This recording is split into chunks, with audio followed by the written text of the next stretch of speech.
বন্ধুরা নমস্কার। বিষয় মনোমালিন্য মেটাতে। বন্ধুরা, আমি এক ভদ্রলোকের কাছে এই মনোমালিন্য এবং সেটি কি করে সমাধান করা যায় এ প্রসঙ্গে তার অভিজ্ঞতার কথা শুনে আমি অভিভূত হয়ে গিয়েছিলাম এবং সেটি শেয়ার করতেই এই ভিডিওটি করা। তিনি ভগবান শ্রী রামকৃষ্ণ পরমহংসদেবের একটি কথা উল্লেখ করলেন।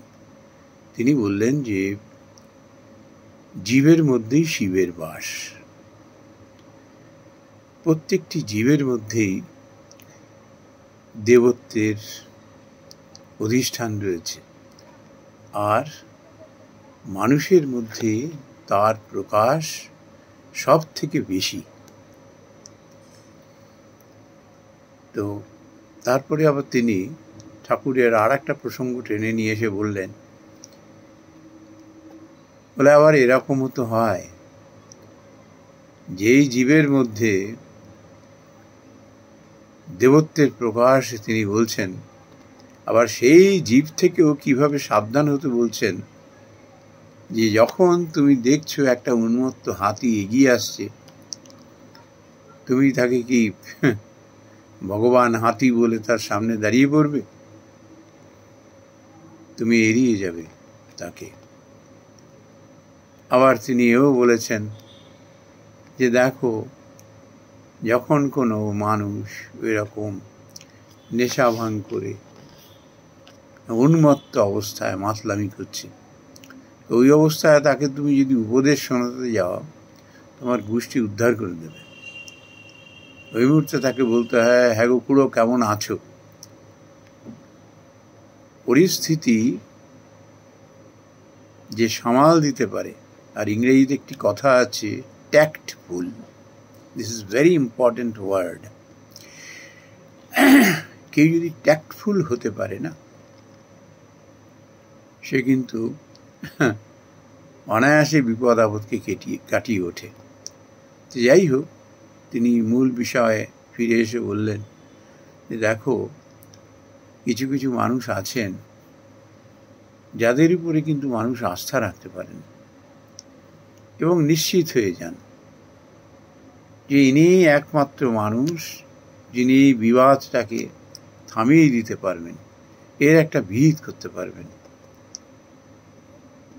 তো তিনি বললেন, এর মূলে কি আছে জানো? ঠাকুরের এই ভাবনাটা যে তুমি জানবে যখন যে মানুষের মধ্যে দেবত্বের প্রকাশ সব থেকে বেশি, তখন না ওই বিবাদ মিটাতে গিয়ে বিবাদমান মানুষের মধ্যে যখন তুমি কথা বলবে, তখন কিন্তু তাদের আত্মমর্যাদার কথা তুমি ভুলে যাবে না। তখন কিন্তু কখনো কোনোভাবেই তুমি পক্ষপাতিত্বের আশ্রয় নেবে না। তোমার কথাবার্তার মধ্যে এমন আন্তরিকতা এবং এমন ব্যাকুলতা ফুটে উঠবে যে তার দ্বারা সে প্রভাবিত হবে, এবং ওই সময় তোমার অজান্তেই তোমার হৃদয় এবং মস্তিষ্ক থেকে এমন সব সমাধান, এমন সব কথা বেরিয়ে আসবে যারা তা অস্বীকার করতে পারবে না, তোমার কথা মেনে নেবে। কেন জানো?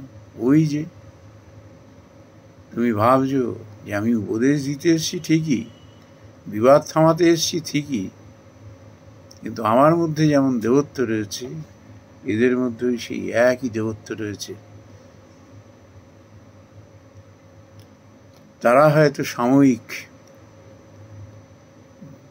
বুদ্ধি বৈকল্যের জন্য, মস্তিষ্কের সন্তুলন সাময়িকভাবে খুইয়ে ফেলার জন্য এরকম একটা আচরণ করে ফেলেছে। তার মানে এটা তার আসল স্বরূপ নয়। তার স্বরূপ হলো তার মধ্যে দেবত্ব রয়েছে। এই সম্মানটা, এই সম্মান বোধটা তার মধ্যে রয়েছে, এবং সেই জন্য সে যখন ওই বিবদমান পার্টির মধ্যে গিয়ে তার সমাধান সূত্র খুঁজে দেয়, তার মধ্যে ভীষণভাবে একটা সকারাত্মক রাস্তা থাকে এবং উভয়ের কেউই সেটা অশ্রদ্ধা করতে পারে না, তাকে অবহেলা করতে পারে না। এই ভাবনাটা যার মধ্যে আসে না, জ্ঞান দিয়ে আর যাই করি, আমার মধ্যে যেমন দেবত্ব আছে তাদের মধ্যেও দেবত্ব আছে, কাজেই সেইভাবে আমায় কথা বলতে হবে, সেইভাবে তার সামনে যেতে হবে।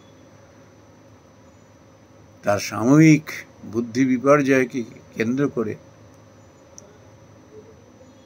তার সাময়িক যে মানসিক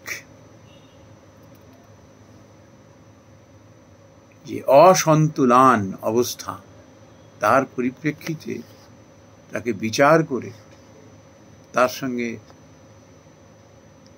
এমন কোনো আচরণ করব না যেন তার আত্মসম্মানে আঘাত লাগে।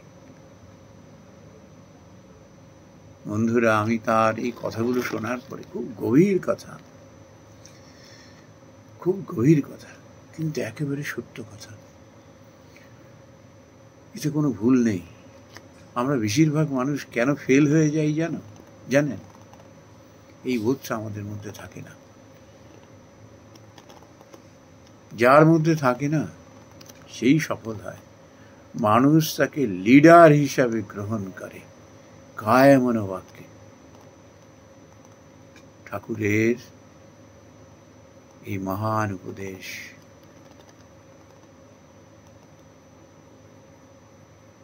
যে মেনে চলে, যে এটিকে ধরে রাখতে পারে, তার জীবনে যতই সংকট আসুক না কেন, সমস্যা আসুক না কেন,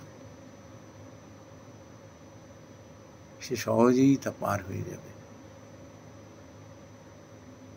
সহজেই তা পার হয়ে যাবে। নমস্কার বন্ধুরা।